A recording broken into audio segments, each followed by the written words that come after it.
আসসালামু আলাইকুম ওয়া রাহমাতুল্লাহ। আজ এই ভিডিওতে বলবো কিভাবে আপনি খুব সহজেই জিনকে হাজির করবেন এবং জিন হাজির করতে আমাদের কি কি করণীয় বা কি কি বর্জনীয়, কি আমল করলে খুব সহজেই আপনি জিনকে হাজির করতে পারবেন, জিনের সাথে কথা বলতে পারবেন, জিনের সাথে কথা বলার মাধ্যমে সকল সমস্যার সমাধান আপনি জানতে পারবেন।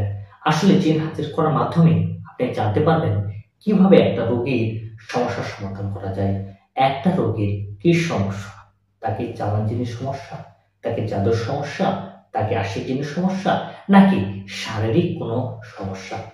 এই জিনের মাধ্যমে আপনি জানতে পারবেন যে আপনার বাড়ির মধ্যে কোথায় জাদু করা রয়েছে, সেই জাদু কিভাবে তুলবেন, সেই জাদু কিভাবে নষ্ট করবেন, কিভাবে সেই জাদু থেকে মুক্তি পাবেন। এক কথায় জিন হাজির করার মাধ্যমে সকল সমস্যার সমাধান কিন্তু আপনি করে নিতে পারবেন। কিন্তু শর্ত হচ্ছে যে আসলে আপনি কিভাবে সেই জিনকে হাজির করবেন বা কিভাবে সেই জিনকে হাজির করার মাধ্যমে কথা বলবেন। এটাই হচ্ছে মূল কথা। আপনি যদি সঠিকভাবে সঠিক নিয়মটা প্রয়োগ করতে পারেন, তখনই কিন্তু আপনি জিনকে হাজির করতে পারবেন। জিনের সাথে পরামর্শ করে সকল সমস্যার সমাধান কিন্তু আপনি করে নিতে পারবেন। আমি যেভাবে একটা পর একটা নিয়ম আপনাকে শেখাবো, সেই নিয়মগুলো যদি আপনি মেনে প্রয়োগ করতে পারেন, তাহলে সকল সমস্যার সমাধান কোরআন সুন্নাহর আলোকে জিনের মাধ্যমে, মুমিন জিনের মাধ্যমে সেই সমস্যার সমাধানগুলো করে নিতে পারবেন। তো আসুন, আমি জিন হাজির করতে গেলে বা জিন হাজির করার নিয়ম কি, উপায় কি, বা এই জিন হাজির করতে গেলে আমাকে কি কি করণীয়, সর্বপ্রথমে এটা জানার চেষ্টা করি। তো জিন হাজির করতে গেলে সর্বপ্রথম করণীয় হচ্ছে আমাকে নিয়ম জানতে হবে যে আসলে আমি কোন আয়াত পড়ব, কোন আয়াতটা পড়লে জিন হাজির হবে, কোন আয়াতটি পড়লে আমি জিনকে হাজির করতে পারবো, রোগীর শরীরে হাজির করতে পারবো, তুলারাশের শরীরে হাজির করতে পারবো, এবং চোখ খোলার মাধ্যমে সে রোগীর বা যে কোনো মানুষের চোখের সামনে আমি হাজির করতে পারবো। এটা সর্বপ্রথম আপনাকে জানতে হবে।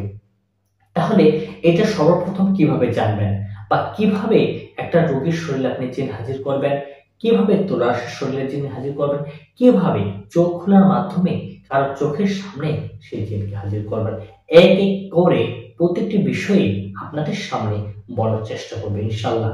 আর এই সকল বিষয়গুলো আমি সাজিয়েছি একটা সিরিজে। এই সিরিজটা যদি আপনি দেখেন, একটার পর একটা ভিডিও আসবে এবং সকল সমস্যার সমাধান আপনি নিজেই বাড়িতে বসে করে নিতে পারবেন ইনশাআল্লাহ। তো সর্বপ্রথম এখন বলবো যে জিন হাজির করতে গেলে আপনাকে কিছু করণীয় রয়েছে।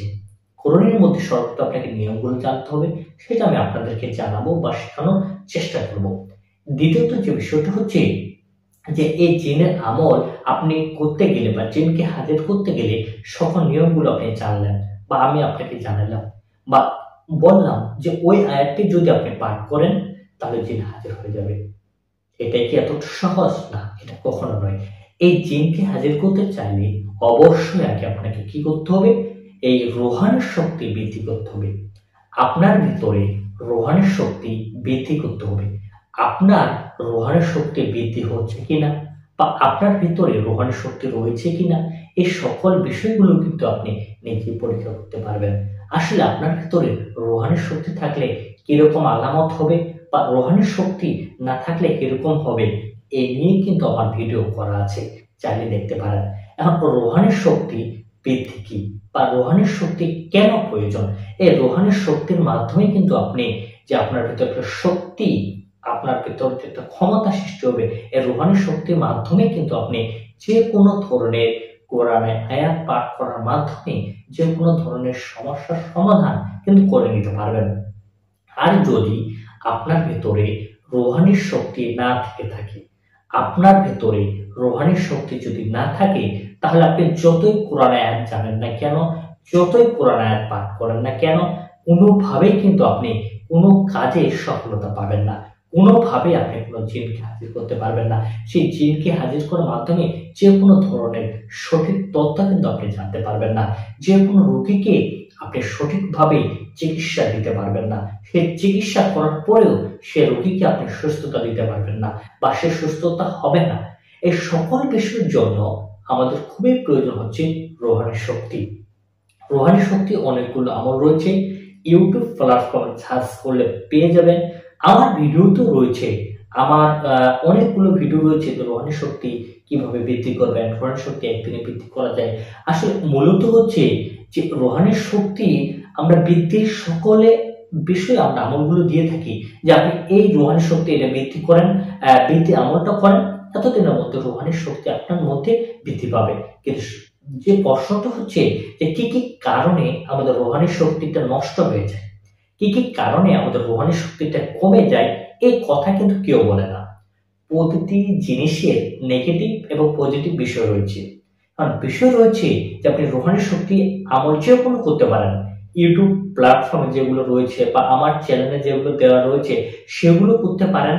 এবং আমি আজকে এই ভিডিওর মধ্যে একটা রোহানি শক্তি বৃদ্ধির আমল শিখিয়ে দিব, আরো শিখিয়ে দিব যে কি কাজ করলে আপনার রোহানি শক্তিটা কমে যায় বা আপনি রোহানি শক্তি কিভাবে পরীক্ষা করবেন। প্রথমত বলি যে রোহানি শক্তি বৃদ্ধির আমল, রোহানি শক্তি বৃদ্ধির আমলের পূর্বে কিছু আপনার বর্জনীয় রয়েছে। যদি এগুলো বর্জন না করেন, আপনি যত রোহানি শক্তি আমল করেন না কেন, আপনার ভেতরে বা আপনার মধ্যে কোনো রোহানি শক্তি কিন্তু বৃদ্ধি পাবে না। তো এটার জন্য তো আপনাকে যে প্রথমে যে বিষয়টা কাজটা করতে হবে সেটা হচ্ছে যে কিছু বর্জনীয় কাজগুলো করতে হবে। তা বর্জনীয় যে বিষয়গুলো রয়েছে, কোনো অশ্লীল যে কোনো জিনিস বা অশ্লীল কোনো ভিডিও দেখা যাবে না। সর্বপ্রথমে এই জন্য আপনার চোখকে হেফাজত করতে হবে। আপনাকে চোখকে হেফাজত করতে আপনার হাতকে হেফাজত করতে হবে, আপনার পাকে হেফাজত করতে হবে, আপনার মুখের জবানকে হেফাজত করতে হবে।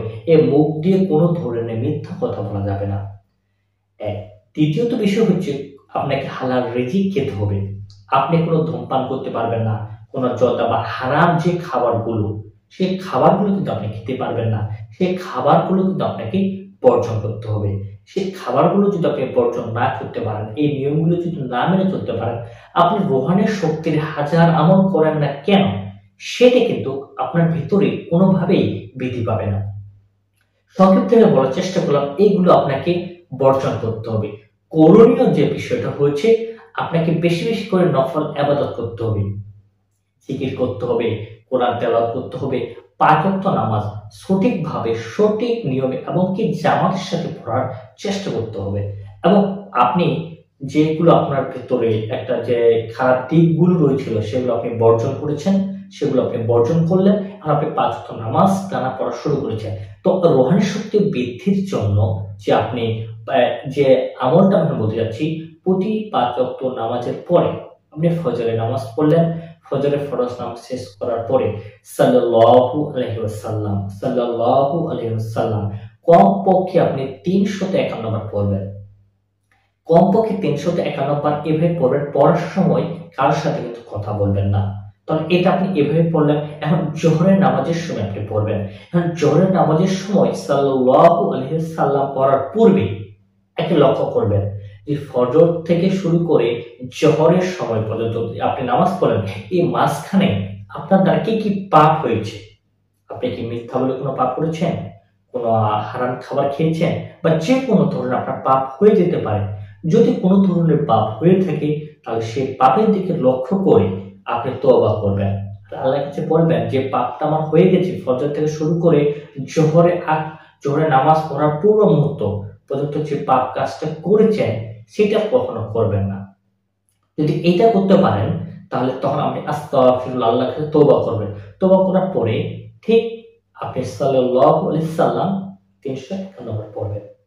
পড়ার পরে সে জোহর থেকে আসর একই নিয়ম, আসর থেকে মাগরিব, মাগরিব থেকে এশা, এভাবে টানা যদি আপনি 3 থেকে 7 দিন আমল করতে পারেন তাহলে আপনার ভিতরে রোহানি শক্তি বৃদ্ধি হবে। আর প্রশ্ন হচ্ছে এই রোহানি শক্তি বৃদ্ধি হলো কিনা, তাহলে এটা বোঝার উপায় কি, বা আপনি কিভাবে বুঝবেন যে আপনার ভিতরে রোহানি শক্তি বৃদ্ধি পেয়েছে। তো এটা করার জন্য আমি যে নিয়মটা বললাম, এই নিয়মটা যদি আপনি মেনে চলেন, মেনে চলার পরে আপনার ভিতরে আপনি লক্ষ্য করবেন যে আপনি যে আগে যে কোনো ধরনের খারাপ কাজে লিপ্ত ছিলেন বা অশ্লীল কোনো কিছু দেখতেন বা মোবাইলে যে কোনো ধরনের আসক্ত ছিল, সেই খারাপ কাজগুলো থেকে আপনি দূরে চলে এসেছেন। এটা প্রথমত। দ্বিতীয়ত দেখবেন যে আপনি নামাজে বা কোরআন তেলাওয়াতে জিকিরে এই কাজগুলো করতে আপনাকে ভালো লাগতেছে, খুব ভালো লাগবে যে আপনি নামাজ এ, যত ভালো কাজ করবেন করতে চান প্রতিটির ভিতরে মানে মনের ভিতরে একটা শান্তি, একটা প্রশান্তি লাভ করতেছে, একটা প্রশান্তি লাভ করবেন। সব সময় মনটা একবারই চাক, একবারই ভালো থাকবে। তা এইটা হচ্ছে যে আপনি বুঝতে পারবেন যে আপনি যে কোনো ভালো কাজগুলো করতেছেন, এটা একটা আনন্দ, যে একটা উল্লাস, সেটা আপনি উপলব্ধি করতে পারেন। তো আপনি রোহানি শক্তি কিভাবে বৃদ্ধি করবেন বা কি কাজ করলে রোহানি শক্তি বৃদ্ধি নষ্ট হয়ে যায় বা রোহানি শক্তি বৃদ্ধি পেলে আপনার কি কি আলামত হয়, আমি আলামত শুধু দুটি বলার চেষ্টা করলাম।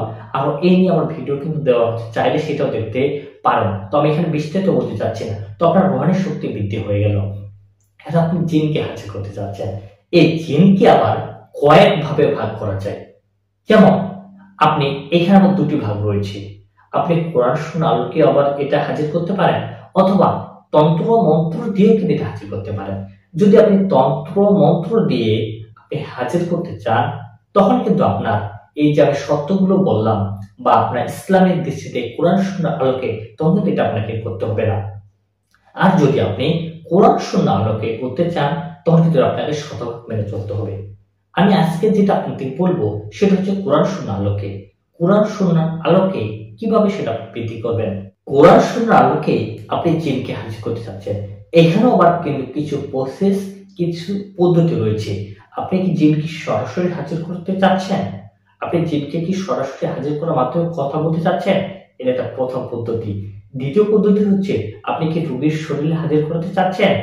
তৃতীয় পদ্ধতি, আপনি কি কোনো ত্রাসের শরীরে হাজির করাতে চাচ্ছেন।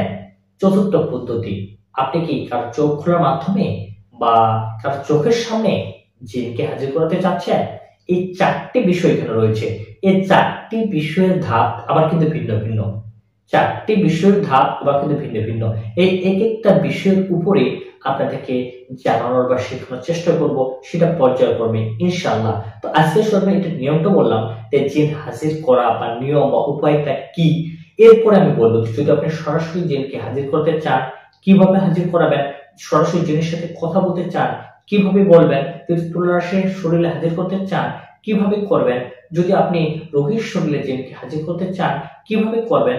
যদি আপনি কোন চোখ খোলার মাধ্যমে কোন মানুষের চোখের সামনে জিনকে হাজির করাতে চান, কিভাবে করবেন এবং জিনের মাধ্যমে কিভাবে কাজ করে নেবেন, সকল বিষয় নিয়ে এক এক করে সিরিজের মাধ্যমে এক এক করে ভিডিও আপনাদের মাঝে আনার চেষ্টা করব।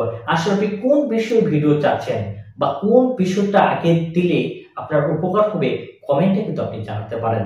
আপনি কমেন্ট করলে সে বিষয়ে আমি খুব দ্রুত ভিডিও আনার চেষ্টা করব ইনশাআল্লাহ। আসসালামু আলাইকুম ওয়া রাহমাতুল্লাহ।